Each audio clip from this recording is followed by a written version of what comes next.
Hi everyone.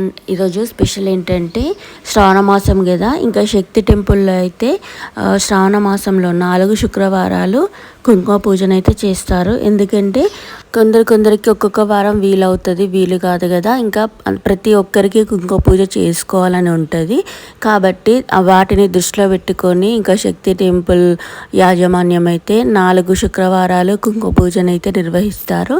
ఇంకా దీనివల్ల ప్రతి ఒక్కరూ కుంకుమ పూజ చేసుకోవాలనుకున్న వాళ్ళైతే ప్రతి ఒక్కరు కుంకుమ పూజను అయితే చేసుకుంటారు. ఇంకా నేను కూడా ప్రతి ఇయర్ శ్రావణ శుక్రవారం మాత్రమే నేను కుంకుమ పూజ చేస్తాను. ఎప్పుడన్నా వీలు కాకుంటే ఇంకా మిగిలిన రోజు అయితే చేసుకుంటాను. బట్ కంపల్సరీగా శుక్రవారం అయితే నేను కుంకుమ పూజను అయితే చేసుకుంటాను. ఇంకా అదేవిధంగా ఈ శ్రావణ మాసం కూడా కుంకుమ పూజను అయితే అమ్మవారి అనుగ్రహంతో కంప్లీట్గా చేసుకున్నాను ఫ్రెండ్స్. ఇంకా దీనికి సంబంధించిన ఫుల్ వీడియో ఎలా చేశాను అనేది నేను ఫుల్ వీడియో ఆల్రెడీ అప్లోడ్ చేశాను. మీకు కనుక చూడాలని ఇంట్రెస్ట్ ఉంటే నేను ప్లే బటన్లో మెన్షన్ చేస్తాను, క్లిక్ చేస్తే ఫుల్ వీడియో అయితే వాచ్ చేయొచ్చు. ఇంకా ఇలాంటి మోర్ ఇంట్రెస్టింగ్ వీడియోస్ కోసం ప్లీజ్ సబ్స్క్రైబ్ టు శాన్వి శిష్యు YouTube channel. Thanks for watching. Bye bye friends.